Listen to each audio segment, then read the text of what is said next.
नमस्कार दोस्तों, मेरा नाम भूपेंद्र है और आपका स्वागत है आपके अपने YouTube चैनल पैरामेडिकल कोचिंग वाला पर। आज अपन पढ़ेंगे डीएमएलटी और बीएमएलटी में पूछे जाने वाले कुछ इंपॉर्टेंट क्वेश्चन जो कि बार बार एग्जाम्स में रिपीट होते हैं। आज का अपना टॉपिक है haematoxylin and eosin staining. Haematoxylin and eosin staining एक बहुत ही इंपॉर्टेंट हिस्टोपैथोलॉजिकल स्टेन है जो कि रूटीनली यूज की जाती है हिस्टोपैथोलॉजी लैब में। ठीक है,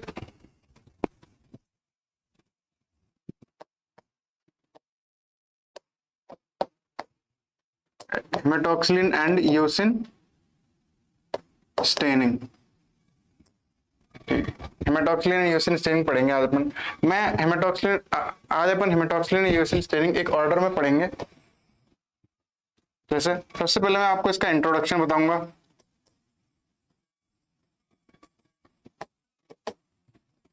फिर इसके बाद मैं आपको इसका प्रिंसिपल बताऊंगा कि इसका सिद्धांत क्या है, ये काम किस तरीके से कर रही है।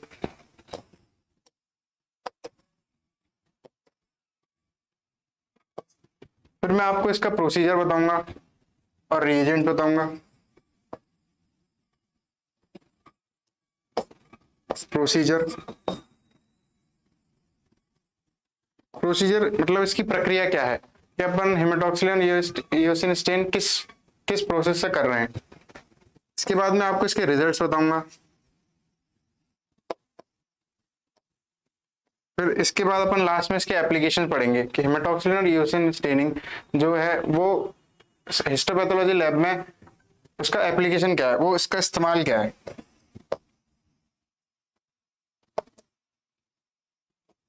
एप्लीकेशन बताऊंगा। ठीक है, अब अपन नेक्स्ट स्लाइड पे चलते हैं। हेमेटॉक्सिलिन और ईओसिन स्टेन में अपन देख सकते हैं कि दो टाइप की स्टेन यूज की जा रही है, हेमेटॉक्सिलिन एंड ईओसिन। ठीक है, haematoxylin and eosin.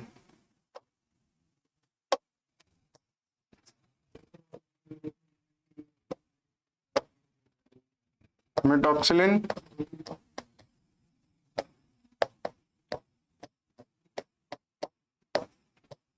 Haematoxylin haematoxylin क्या है? हेमेटॉक्सिलिन एक बेसिक डाई है। बेसिक डाई जो कि एसिडिक जो पार्ट होते हैं सेल के उनको स्टेन करती है।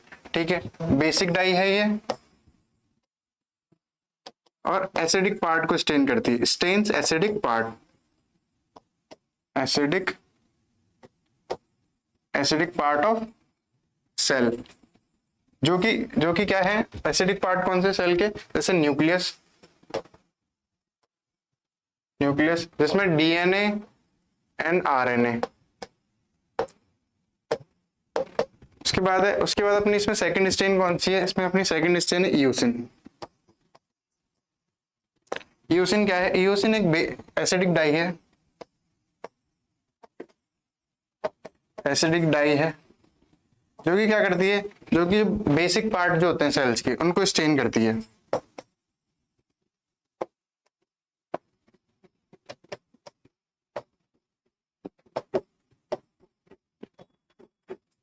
ठीक है, अब जो हेमेटॉक्सिलिन है इसका कलर कैसा होता है? ये ब्लू और पर्पल कलर देती है। ब्लू या पर्पल, नीला बैंगनी कलर देती है। ठीक है, और जो ईओसिन है ये रेड कलर देती है, पिंक रेड कलर देती है। ठीक है, ये आपको समझ में आ गया हेमेटॉक्सिलिन और ईओसिन क्या करती है और ये किस तरीके की डाई है। नेक्स्ट अपन इसका पढ़ेंगे प्रिंसिपल। इसका सिद्धांत क्या है? प्रिंसिपल मैंने ये इमेज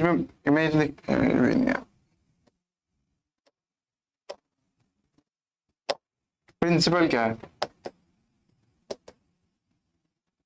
प्रिंसिपल समझने से पहले अपन को एक सेल की स्ट्रक्चर समझनी चाहिए। एक सेल है, सेल में क्या है? अलग अलग कंपोनेंट होते हैं जिसमें दो मेजर कंपोनेंट होते हैं। एक तो होता है इसका न्यूक्लियस और एक होता है इसका साइटोप्लाज्म। ठीक है, ये न्यूक्लियस को तो रेड कलर का स्टेन करेगी,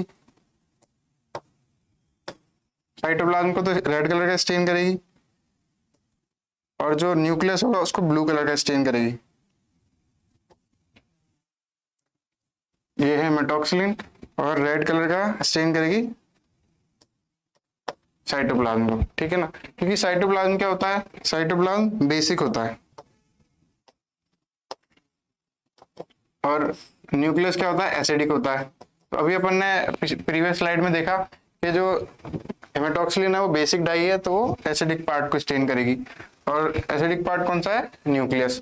और जो इयोसिन है वो एसिडिक डाई है जो बेसिक पार्ट को स्टेन करेगी। बेसिक पार्ट क्या होता है, साइटोप्लाज्म। तो इसका प्रिंसिपल यही है कि हेमेटॉक्सिलिन और इयोसिन एक टाइप की डिफरेंशियल स्टेनिंग है, जिसमें जो हेमेटॉक्सिलिन होती है वो बेसिक डाई होती है जो एसिडिक पार्ट को स्टेन करेगी, जिससे क्या है अपन न्यूक्लियर और साइटोप्लाज्म को अच्छी तरीके से विजुअलाइज कर सकते हैं सेल में। किसी भी, जैसे अपने पास ये हिस्टोपैथोलॉजी का स्लाइड आई, उसमें अपन ये अपने पास स्मेयर है या फिर ये अपने पास जो सेक्शन है वो स्टेन करा हुआ है, तो इसमें अपन सेल को देख सकते हैं कि भाई इसमें न्यूक्लियस जो है वो नीले कलर का होगा और जो साइटोप्लाज्म है वो रेड कलर का होगा। ठीक है, इसका प्रिंसिपल हो गया। उसके बाद अपन नेक्स्ट चलेंगे इसके प्रोसीजर पे। प्रोसीजर क्या है,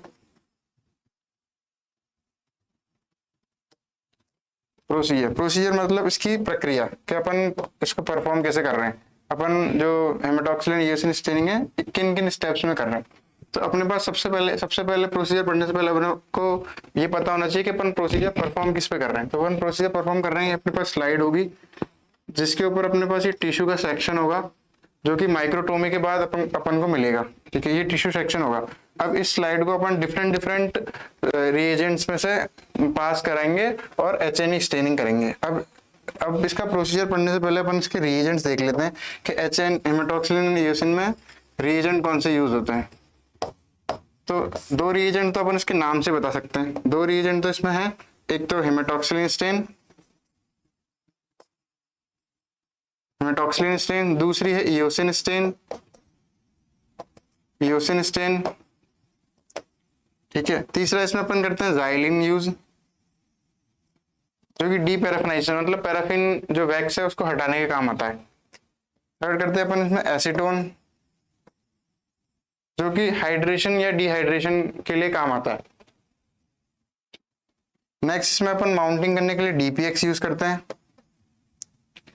ये बेसिकली चारों रिएजेंट अपन इसमें यूज करते हैं। अब मैं इसका आपको प्रोसीजर बताता हूँ कि HNE का प्रोसीजर क्या होता है। अपन कौन से रिएजेंट का जो जार है उसमें किसके बाद डाल रहे हैं। वैसे पहला प्रोसीजर होता है, जैसे अपने पास ये स्लाइड आई, ठीक है ना, इसमें ये टिश्यू सेक्शन है, तो इसको सबसे पहले क्या करेंगे, अपन हॉट एयर ओवन में रखेंगे।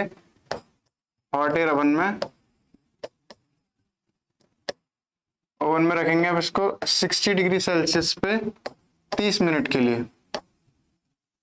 ठीक है, हॉट एयर ओवन में रखेंगे अपन इसको 60 डिग्री सेल्सियस पे 30 मिनट के लिए। फिर उसके बाद क्या करेंगे अपन इसका अपन करेंगे डीपैराफिनाइजेशन मतलब जो पैराफिन वैक्स है उसको हटाएंगे अपन, जो एक्स्ट्रा पैराफिन वैक्स है जो हॉट एयर ओवन के बाद बच गया है उसको हटाएंगे। ठीक है ना, तो डीपैराफिनाइजेशन करेंगे अपन इसका।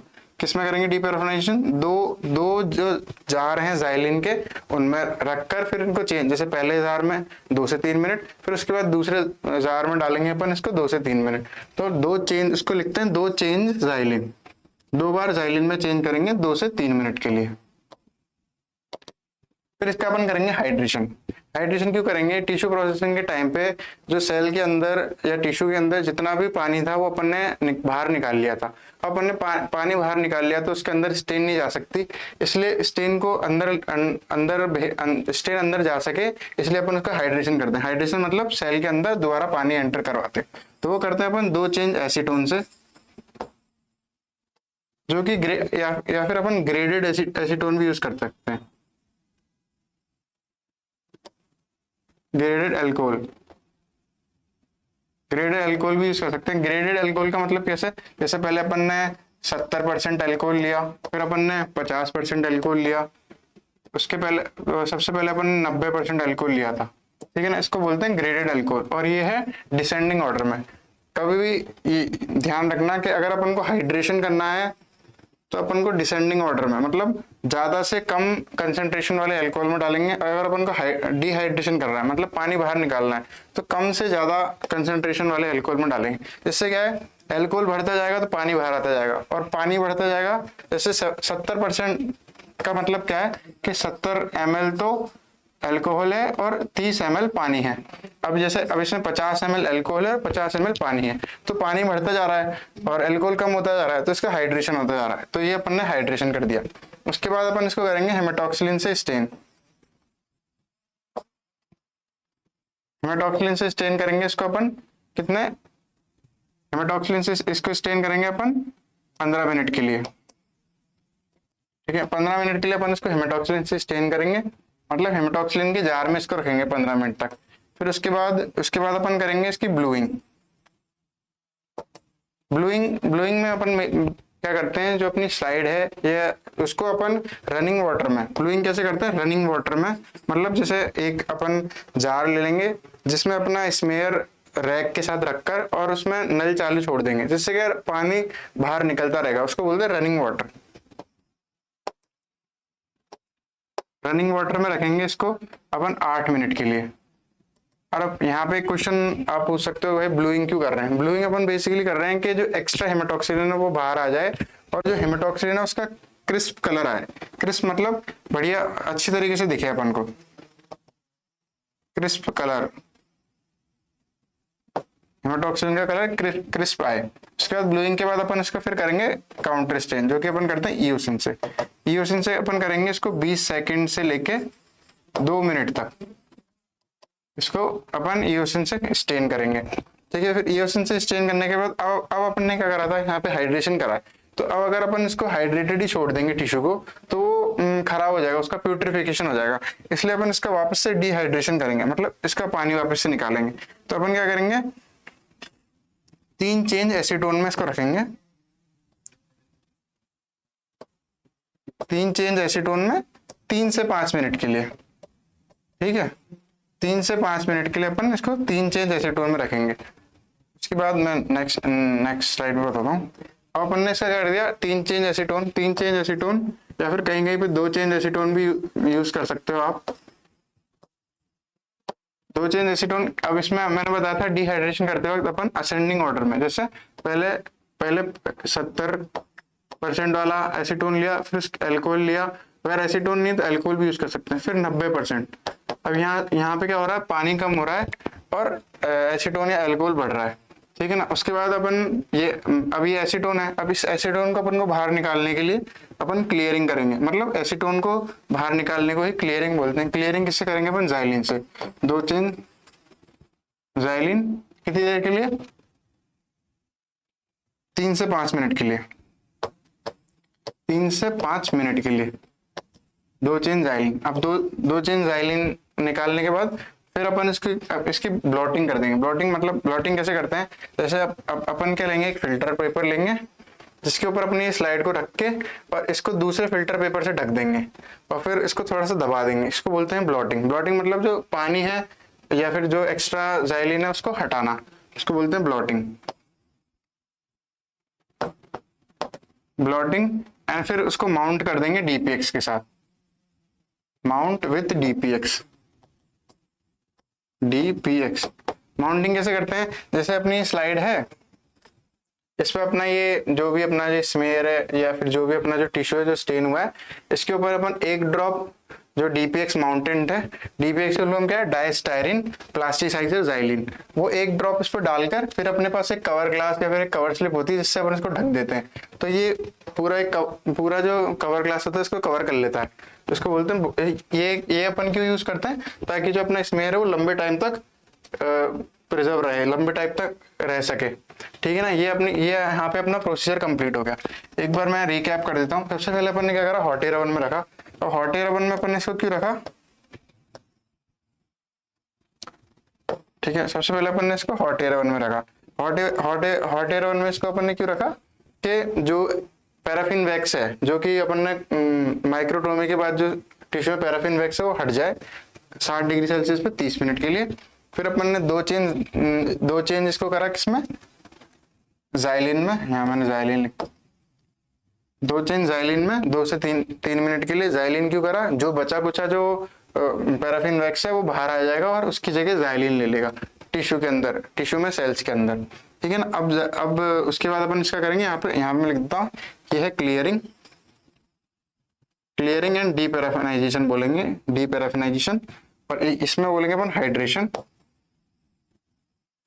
हाइड्रेशन हाइड्रेशन का मतलब अपन जो अपना टिश्यू या सेल है जो कि ड्राई है उसके अंदर अपन पानी इंसर्ट करवा रहे हैं तो उसको हाइड्रेशन बोलेंगे। उसके बाद अपन बोलेंगे ये है अपनी प्राइमरी स्टेन।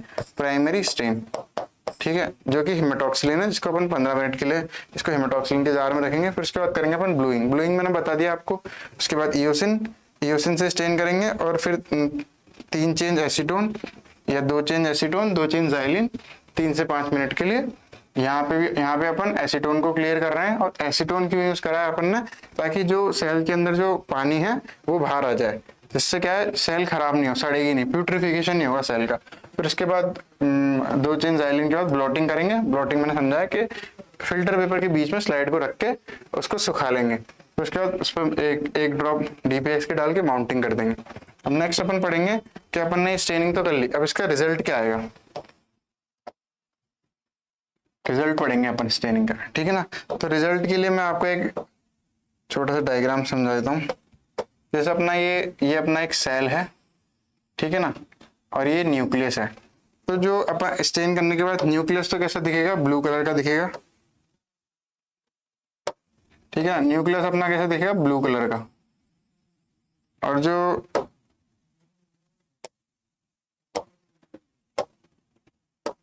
साइटोप्लाज्म है अपना वो रेड कलर का दिखेगा, रेड या फिर पिंक कलर का दिखेगा ये, ठीक है ना। मैं यहाँ लिख देता हूँ। तो जो न्यूक्लियस है,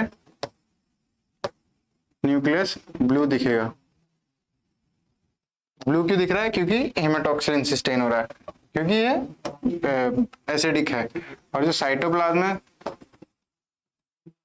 सेल के अंदर बात हो रही है, अपने टिश्यू के अंदर जो सेल्स होंगे वो साइटोप्लाज्म है जो रेड कलर का दिखेगा, क्योंकि ये ईओसिन का स्टेन ले रहा है, रेड या पिंकिश रेड बोल सकते हैं, क्योंकि ये क्या है ईओसिन से स्टेन हो रहा है। ईओसिन से स्टेन क्यों हो रहा है, क्योंकि जो साइटोप्लाज्म है वो बेसिक होता है और ईओसिन एसिडिक डाई होती है।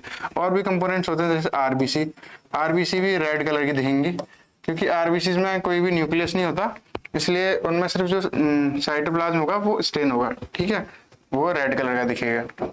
उसके बाद अपन ने इसके रिजल्ट्स देख लिए। अब इसके अपन देखेंगे एप्लीकेशन, कि जो अपनी HNE है इसके एप्लीकेशन क्या है, इसका यूज क्या है।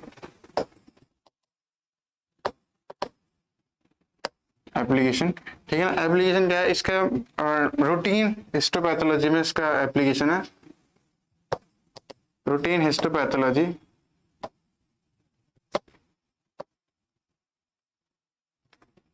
रूटीन हिस्टोपैथोलॉजी में जो टिश्यू सेक्शंस होते हैं उनको स्टेन करने के लिए काम आता है। इससे अपन कैंसर सेल्स का डिटेक्शन कर सकते हैं।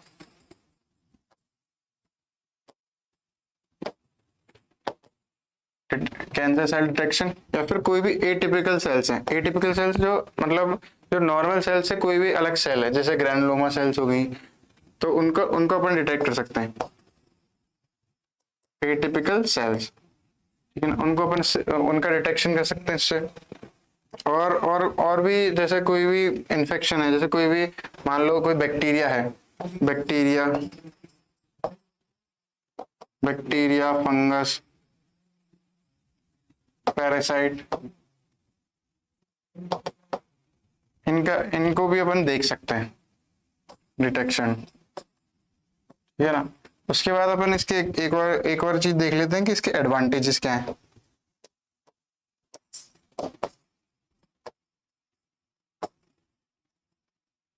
एडवांटेजेस क्या है, एडवांटेज एक तो सिंपल है एंड इनएक्सपेंसिव, मतलब सस्ती है, ज्यादा महंगी नहीं है।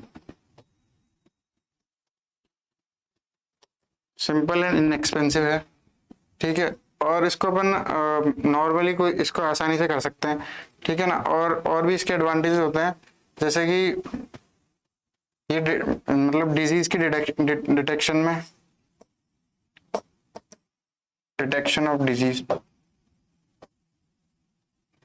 ठीक है ना। इसके जो रिएजेंट्स होते हैं वो भी इजीली अवेलेबल हो जाते हैं।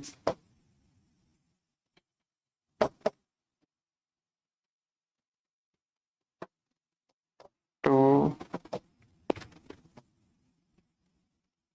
अवेलेबल, ठीक है ना। ये अपन ने हेमेटॉक्सिलिन ईओसिन स्टेनिंग पढ़ लिया। मैं एक बार रिकैप कर देता हूँ कि अपन ने अभी तक क्या क्या पढ़ा। ठीक है, हेमाटॉक्सिन और ईओसिन में सबसे पहले मैंने आपको इंट्रोडक्शन बताया कि होती क्या है। ये एक बहुत ही इंपॉर्टेंट हिस्टोपैथोलॉजिकल स्टेन है जो कि एक सेल में न्यूक्लियस और साइटोप्लाज्म को डिफरेंशिएट करने का काम आती है। ठीक है, ये मैंने आपको इसका इंट्रोडक्शन बता दिया। उसके बाद है प्रिंसिपल। प्रिंसिपल में क्या होता है, इसमें बेसिकली ये जो दो हेमाटॉक्सिन और ईओसिन दो टाइप से, दो स्टेन से मिलकर बनी है। एक तो हेमाटॉक्सिन और ईओसिन। जो हेमाटॉक्सिन है वो क्या होती है, वो एक बेसिक डाई होती है जो कि एसिडिक पार्ट होते हैं सेल में, जैसे कि न्यूक्लियस, आरएनए, डीएनए, इनको स्टेन करती है। और जो ईओसिन होती है वो बेसिक डाई होती है, एसिडिक डाई होती है, जो कि बेसिक पार्ट जैसे साइटोप्लाज्म को स्टेन करती है। तो इसलिए इससे अपन डिफरेंशिएट कर सकते हैं कि कौन सा साइटोप्लाज्म है, कौन सा वाला पार्ट, और कौन सा वाला पार्ट न्यूक्लियस है। उसके बाद मैंने आपको इसमें बताया रिएजेंट्स। इसमें मेनली 4 रिएजेंट यूज होते हैं, जो है हेमाटॉक्सिलिन जो कि स्टेन है, ईओसिन वो भी स्टेन है, ज़ाइलिन और एसीटोन। और बाकी जो वाटर है वो तो अपना नॉर्मली यूज होता है। उसके बाद है अपना इसका प्रोसीजर में सबसे पहले अपने पास स्लाइड आएगी जिसमें अपने पास पैराफिन सेक्शन जो होगा, अपने पास टिश्यू होगा, उसको अपन सबसे पहले डीपैराफिनाइज करेंगे। डीपैराफिनाइज कैसे करेंगे, अपन उसको हॉट एयर ओवन में रखेंगे 60 डिग्री सेल्सियस पे 30 मिनट्स के लिए। उससे क्या होगा, जो पैराफिन वैक्स होगा वो पिघल कर अलग हो जाएगा टिश्यू से, और टिश्यू स्लाइड पे चिपका रह जाएगा। फिर उसके बाद जो बचा कुचा पैराफिन वैक्स होगा उसको अपन ज़ाइलिन से हटाएंगे। ज़ाइलिन में रखेंगे अपन, 2 चेंज करेंगे। पहले वाले उसमें रखेंगे 2 से 3 मिनट के लिए, फिर नेक्स्ट वाले जार में रखेंगे 2 से 3 मिनट के लिए। अभी क्लियर हो गया। अब क्लियर तो हो गया, पर इसमें सेल्स क्या है, सेल्स में डिहाइड्रेटेड है, मतलब सेल्स में कोई भी पानी नहीं है। अगर सेल्स में कोई भी पानी नहीं होगा तो उनमें स्टेन नहीं जा पाएगी। इसलिए स्टेन को अंदर ले जाने के लिए, स्टेन सेल्स के अंदर जा पाए, इसलिए अपन इनका हाइड्रेशन करते हैं। हाइड्रेशन के लिए अपन क्या करेंगे, इसको डिग्रेडेड अल्कोहल, मतलब डिसेंडिंग ऑर्डर में, जैसे पहले 70%, फिर 50%, ऐसे करके अपन इसको एसीटोन में डालेंगे। जिससे क्या होगा, एसीटोन तो कम होता जाएगा पर पानी अंदर जाता जाएगा। ठीक है, अभी अपने हाइड्रेशन कर लिया। अब हाइड्रेशन कर लिया तो अब हेमाटॉक्सिलिन इसके अंदर जा सकती है। अब अपन हेमाटॉक्सिलिन में सेल के अंदर जा सकती है। हेमाटॉक्सिलिन में अब इसको रखेंगे अपन 15 मिनट के लिए, फिर हेमाटॉक्सिलिन स्टेन ले लेगी। अब हेमाटॉक्सिलिन अगर एक्स्ट्रा स्टेन हो गई है तो उसको हटाने के लिए अपन ब्लूइंग करते हैं, जिससे क्या है, हेमाटॉक्सिलिन का क्रिस्प कलर आएगा। जो भी कलर दिखेगा अपन को क्लियरली दिखेगा। ठीक है, उसके बाद अपन ने ब्लूइंग करेंगे। ब्लूइंग अपन क्या करेंगे, रनिंग वाटर एक कोई भी कंटेनर में, कंटेनर को अपन नल के नीचे रख देंगे और इसमें नल चालू करके अपन अपनी जो स्लाइड है उसको रैक में रखकर छोड़ देंगे 8 मिनट के लिए। तो रनिंग वाटर में वो जितनी भी एक्स्ट्रा हेमाटॉक्सिलिन है वो वॉश आउट हो जाएगी। उसके बाद अपन इसको करेंगे काउंटर स्टेन, मतलब साइटोप्लाज्म को स्टेन करने के लिए साइटोप्लाज्मिक स्टेन में डालेंगे, जो कि ईओसिन। ईओसिन में डालेंगे अपन। अब ईओसिन में अपन इसको 20 सेकंड से लेके 2 मिनट तक डाल सकते हैं। फिर डालने के बाद फिर वही अपन इसका डिहाइड्रेशन करेंगे, जो भी अपन ने एक्स्ट्रा पानी डाला है। अगर अपन इसको बिना डिहाइड्रेट करे छोड़ देंगे तो सेल सड़ जाएगी, खराब प्यूट्रिफिकेशन हो जाएगा। इसलिए अपन इसका डिहाइड्रेशन करेंगे, वो असेंडिंग, मतलब असेंडिंग ऑर्डर में, जैसे पहले 50%, फिर 70%, फिर 90%, फिर डिहाइड्रेट करके फिर वही जो एसीटोन है वो सेल के अंदर चला गया। अब उस एसीटोन को बाहर निकालने के लिए अपन इसमें ज़ाइलिन डालेंगे। अब अपन ज़ाइलिन को क्यों यूज कर रहे हैं, ये अगर अपन स्टार्टिंग से टॉपिक पढ़ेंगे जब ज्यादा समझ में आएगा। अब ज़ाइलिन क्या है, यहाँ पे एक मीडिएटर है। ज़ाइलिन जो एसीटोन और वैक्स दोनों में डिसॉल्व हो सकता है। ठीक है ना, ज़ाइलिन एसीटोन में भी डिसॉल्व होता है और ज़ाइलिन वैक्स में भी डिसॉल्व होता है, इसलिए अपन ज़ाइलिन यूज कर रहे हैं। तो अपन सबसे पहले क्या, एसीटोन को हटा के ज़ाइलिन डालेंगे। फिर अब ज़ाइलिन वैक्स में भी डिसॉल्व हो सकता है तो वैक्स की जगह, ज़ाइलिन की जगह वैक्स चला जाएगा। ठीक है ना, तो या फिर डीपीएक्स जो माउंटेंट है अपना वो चला जाएगा। अब माउंटेंट उसके अंदर चला गया तो सेल्स खराब भी नहीं होंगी, और जो अपना स्मेयर है या फिर जो अपना टिश्यू सेक्शन है वो लंबे टाइम तक प्रिजर्व रहेगा। उसके बाद अपन इसको ब्लोटिंग कर लेंगे और जो भी एक्स्ट्रा ज़ाइलिन उसको हटाकर डीपीएक्स से माउंट कर देंगे। उसके बाद फिर मैंने आपको बताया रिजल्ट में क्या है। रिजल्ट में अपने पास मेनली के सेल के अंदर जो अपन ने स्टेनिंग करी है उसकी वजह से क्या इफेक्ट हो रहा है। उसकी वजह से क्या होगा, जो न्यूक्लियस होगा वो ब्लू कलर का दिखेगा, और जो साइटोप्लाज्म है रेड कलर का दिखेगा, और आरबीसीज भी रेड कलर की दिखेंगी। नेक्स्ट मैंने आपको बताया इसके एप्लीकेशन इसके रूटीन हिस्टोपैथोलॉजिकल स्टेन है। ये रूटीन हिस्टोपैथोलॉजी में होता है, जैसे कोई भी कैंसर सेल को डिटेक्शन करने के लिए, या कोई भी एटिपिकल सेल है, या कोई भी इन्फेक्टिव सेल है, इन्फेक्टेड सेल है, उसको डिटेक्शन के लिए अपन यूज करते हैं। उसके बाद इसके एडवांटेजेस के इनएक्सपेंसिव होता है, और मतलब इसको आसानी से कोई भी परफॉर्म कर सकता है, और इसके रिएजेंट्स भी इतने एक्सपेंसिव नहीं होते। ये अपन ने आज पूरा अपना हेमाटॉक्सिलिन ईओसिन पढ़ा, स्टेनिंग पढ़ा। धन्यवाद।